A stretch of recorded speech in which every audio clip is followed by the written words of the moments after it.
I guess all of us are looking for a world that is peaceful and also prosperous. But how do we get there?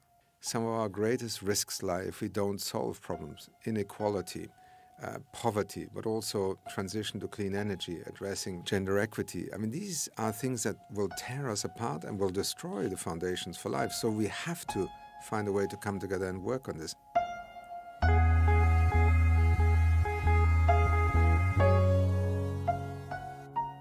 For Achim Steiner, it is about what's called sustainable development, but it's also about fairness. Born in Brazil to German parents, Achim is also an environmentalist. He now serves as the administrator of UNDP, which is the United Nations Development Program. From the United Nations, I'm Melissa Fleming. This is Awake at Night.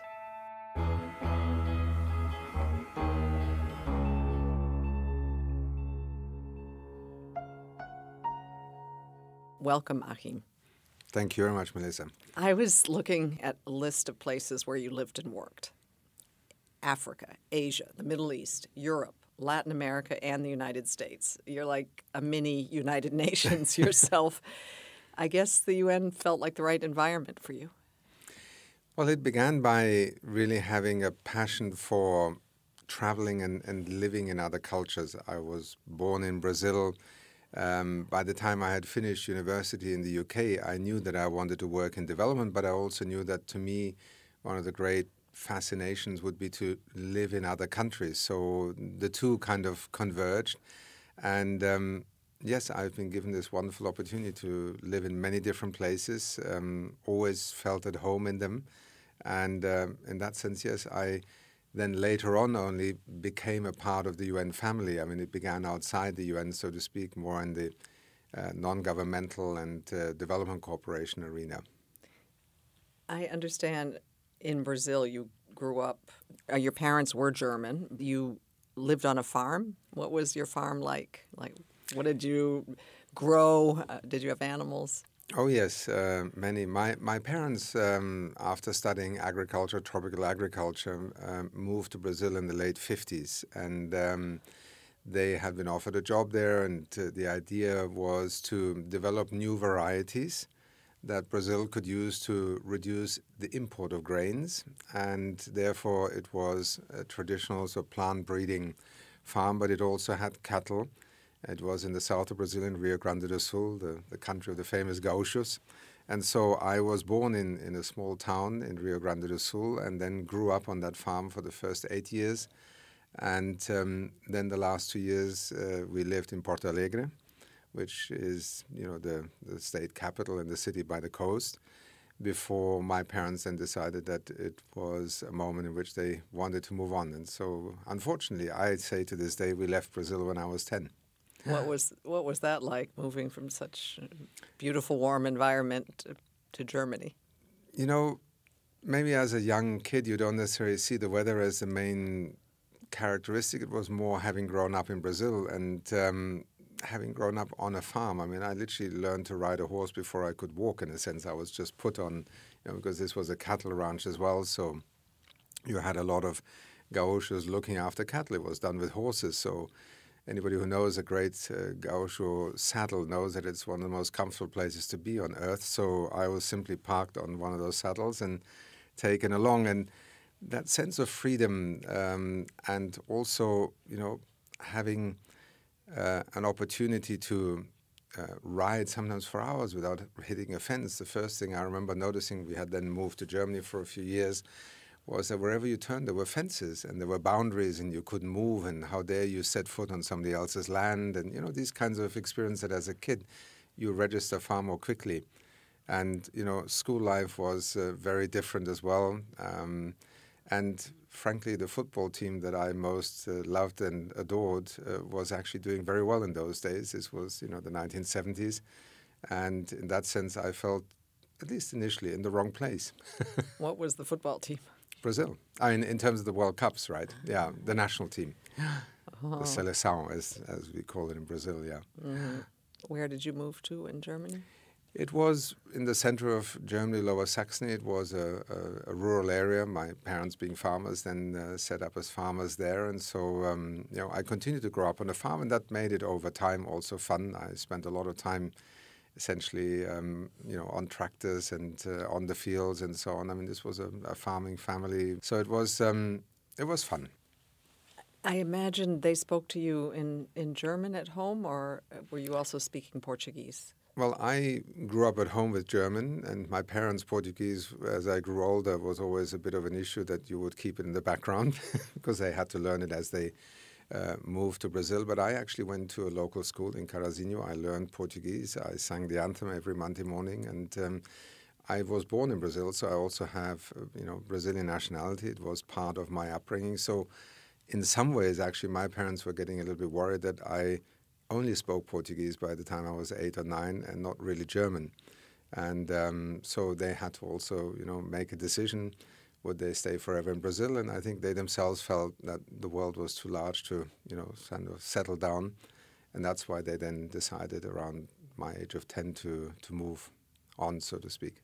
And what did the kids say about your accent when you spoke German, when you came back and went to that first day of school?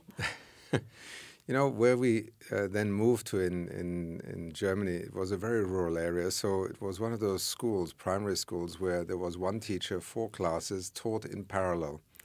So my biggest difficulty was German grammar, which anybody who has tried to learn German will confirm. If you have to learn it not as a mother tongue, but as a school subject, is close to a nightmare. It took me a while to adjust, and as a young person, it's amazing how you quickly adapt, and you learn languages very quickly. So language was not sort of a preoccupation after a while. And you didn't stay in Germany though long, and you went to study in Oxford, where yet another language was being spoken. Why was that? Why did you decide to go to the UK? Well, one of the things that then was clear to me very early on, having had this life and sort of as a child, I wanted to work abroad. And I had fallen in love with the idea of something that was still quite unusual in those days. At the University of Oxford, there was a course called Philosophy, Politics and Economics. Today you can study it in many universities. In those days, it was quite rare. And so that's how I ended up choosing very deliberately a field and a career that would automatically take me into the world at large, yeah. And I believe as a post-grad, you worked in Pakistan for 2 years in the northwest border region. How did that experience change your life? Well, a couple of intermediate stations or stops on the way. When I left Oxford, I actually went as a volunteer to the south of India. I was an apprentice with a local NGO. This was a very important, that's why I only mentioned before Pakistan, a very important part of my life, because it recalibrated this view of what can you actually do as an outsider, maybe as a foreigner, in development. I worked literally with one of the Ghanaian NGOs. It was a tough year. I mean, living in a small room with my colleagues and having to confront the fact that a lot of what I had learned, I mean, here I was, I had graduated from the University of Oxford, I had done development economics, was, at least initially, totally irrelevant to what people were struggling with there.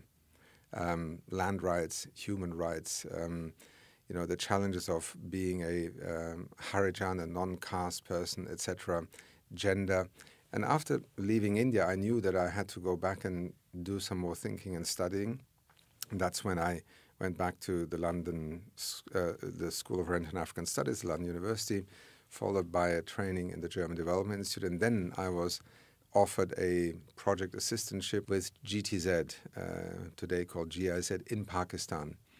And this was in what was then called the Northwest Frontier Province, with the extraordinary tribe of the Pathans, and was the perfect induction for me, because if you ever want to meet a people who will not wait for outsiders to come and try and tell them what needs doing or what they should be doing, then it is the Pathans. It seems that struck you, and there was a kind of veiled point about international people showing up somewhere and thinking that they can come with all the answers. Exactly. They taught you that isn't always the case. Well, the wonderful combination was there are no more hospitable people than the Pathans. I mean, literally, your worst enemy's friend, when they are entering a village, you will first invite them to your house. This is a, ethos amongst the Pathans. So it was never a, why are you here or what will you bring? It is more, if you want to help us,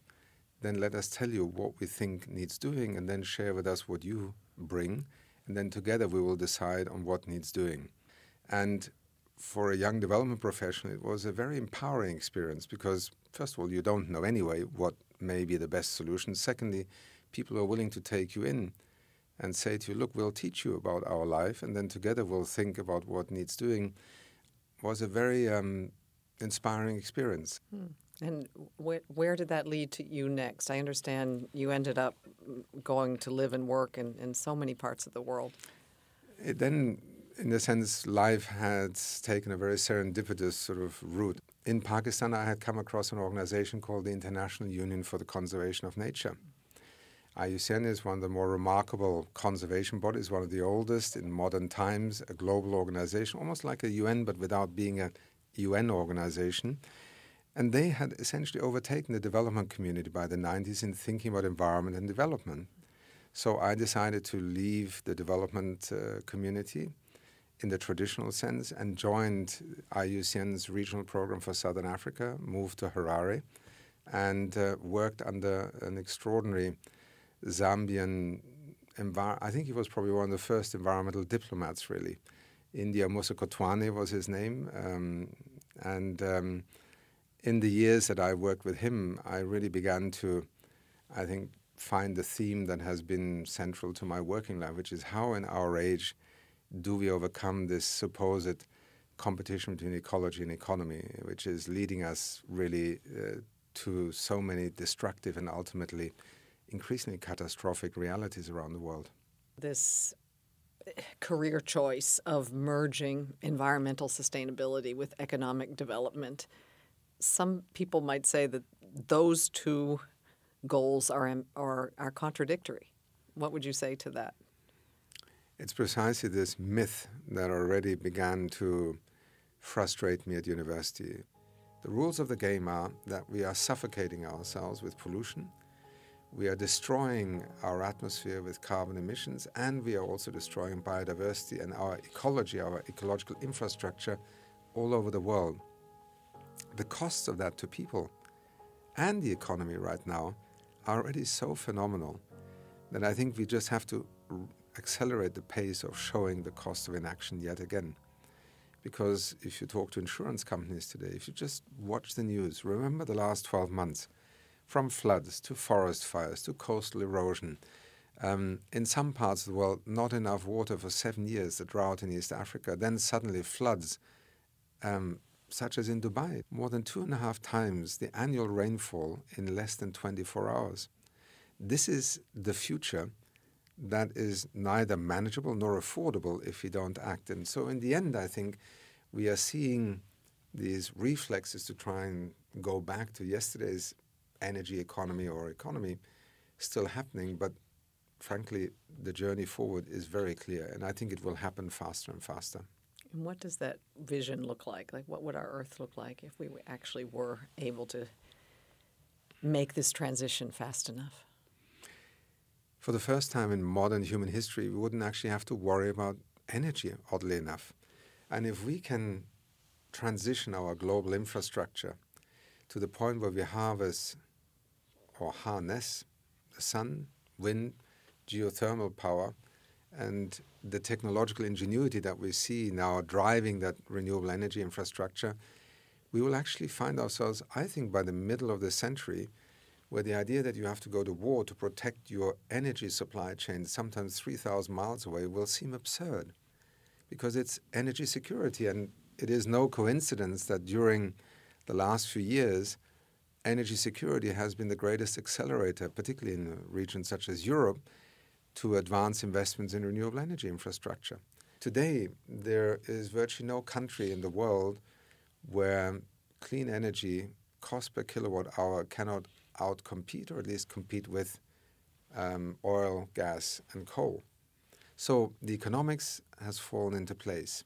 The technology is available and is evolving almost weekly in terms of electric vehicles, photovoltaic technology. Now we need to figure out the storage aspect, and I have every reason to be confident that over the next 25 years we will crack this, and then the world can produce energy where people live, inside their national borders, to power the 21st century digital modern economy.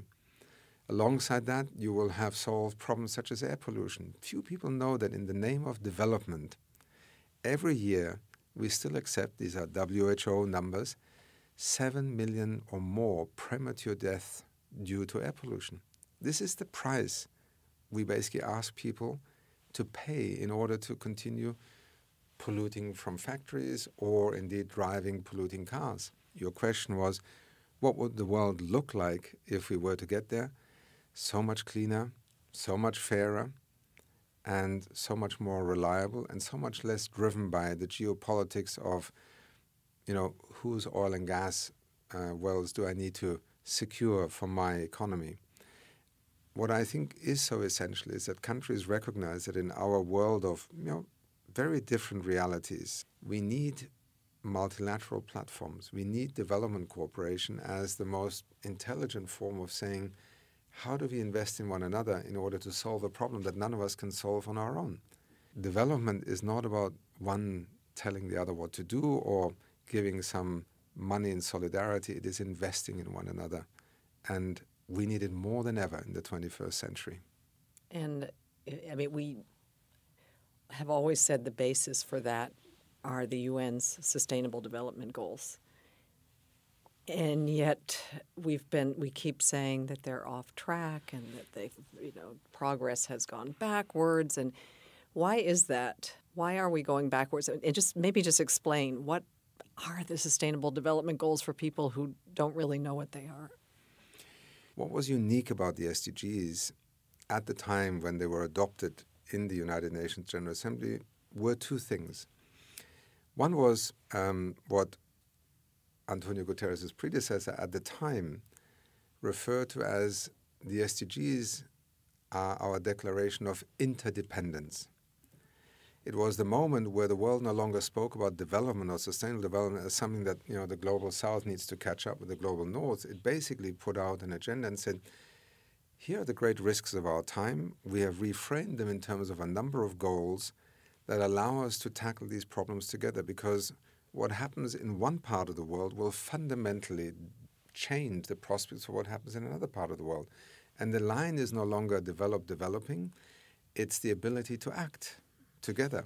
So I think people often underestimate the 2030 Agenda, as it is also called, but particularly the Sustainable Development Goals are an extraordinarily pragmatic way of saying we can agree that in these 17 areas, some of our greatest risks lie if we don't solve problems: inequality, poverty, but also transition to clean energy, addressing life on Earth and in the ocean, industrialization, gender equity. These are things that will tear us apart and will destroy the foundations for life. So we have to find a way to come together and work on this. And remarkably, in 2015, 193 member states actually agreed on that. So that was the first part, a declaration of interdependence, extraordinary as an asset in our world today, because tell me any other document right now that would speak so unequivocally to we depend on one another. The other part was a more smart way of taking the 1992 Rio Earth Summit logic and say, look, you cannot advance economically if it is by either destroying the environment or creating such inequality and socially negative impacts that the very fabric of a society starts tearing apart. So the Sustainable Development Goals say, look, when you plan your development, your next big choices, think through the template of the 17 SDGs. It doesn't give you a magic answer, but it makes sure that you don't make foolish errors. You don't overlook vital parts of your population because they don't matter perhaps in GDP terms. You have to leave no one behind if you're going to succeed in development. And so the SDGs in 2015 said the clearest lesson from 50 years of modern development thinking is don't try and just pick one aspect and put all your eggs in that basket. Societies are complex, development is about choices, and you will either get them right and succeed or you will fall apart.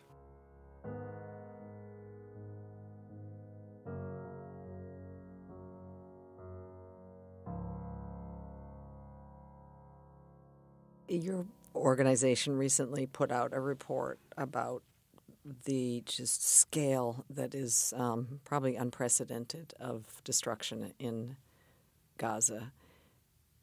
What did that report say, and what are you worried about? I mean, what's keeping you awake at night in terms of the situation there? Well, first of all, I think to anybody who watches the news, it will not come as a surprise that the extent and the level of destruction that has taken place in Gaza was never an enclave of great wealth, but it was where 2 million plus Palestinians survived, had in part a livelihood, their children could go to school, there were hospitals, there was electricity, there was food. Again, I want to not let anybody say, yes, but you didn't mention where it began. Its beginnings are to many people, many different places, many different timelines, but the 7th of October remains a brutal moment. I think as a development program of the United Nations, for us, what we see is a catastrophic development reality. It's a humanitarian crisis in every respect, but for years, if not in some respects for decades, the people of Gaza and in part of the West Bank will not be able to recover to even where they were before.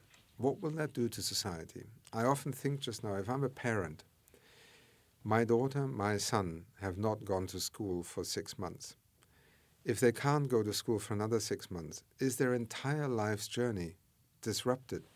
Many Palestinians have had schooling. They were able to graduate. They've gone to some of the best universities around the world. They've become assets to the global family of human beings. And here is an entire generation of school children that are on the verge of perhaps never regaining their momentum. And what will that do to a society, an economy, a community? The simple fact, it's an extraordinary level of destruction unleashed on the people who had nowhere else to go.